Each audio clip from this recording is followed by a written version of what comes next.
میں کبھی کبھار جم جاتا ہوں, ہر تھوڑی دیر میں آدمی آ کے مجھے دیکھ رہے ہوتے جیسے کوئی پتہ نہیں کوئی خلائی مخلوق آ گئی ہے. کہہ رہے مفتی صاحب آپ, مفتی صاحب آپ ریئلی, اس طرح کہ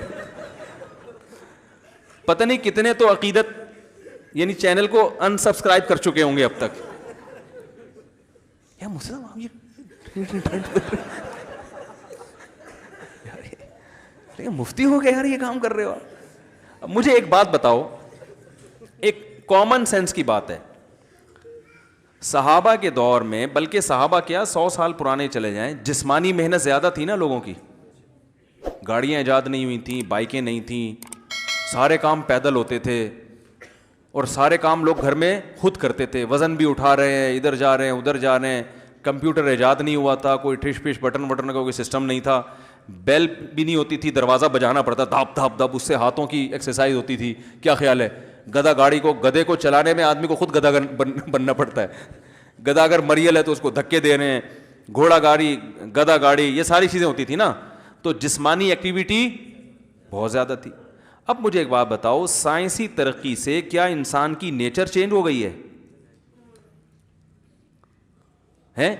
لوگ کہتے ہیں اب اتنی ترقی کا دور ہے, اب ہمیں جسمانی محنت کی ضرورت نہیں ہے. تو میں کہتا ہوں بھائی, آدم علیہ السلام کو بھی پیٹ بھرنے کے لیے روٹی کھانی پڑی تھی, گندم یا جو.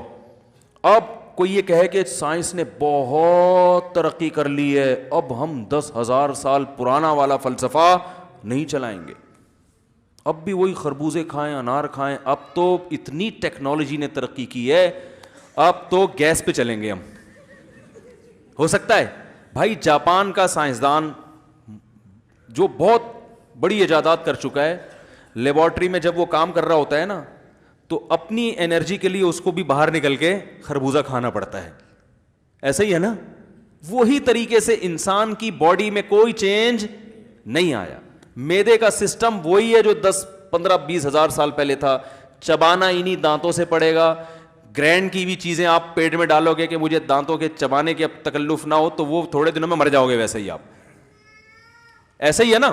اسی طرح یاد رکھو, جب سائنس کتنی ہی ترقی کر لے, اب اگر کمپیوٹر ایجاد ہو گیا ہے اور آپ بٹن پہ سارے کام کر لیتے ہو, تو اس سے آپ کی انگلیوں کو جو حرکت دینے کی ریکوائرمنٹ ہے وہ پوری نہیں ہوگی.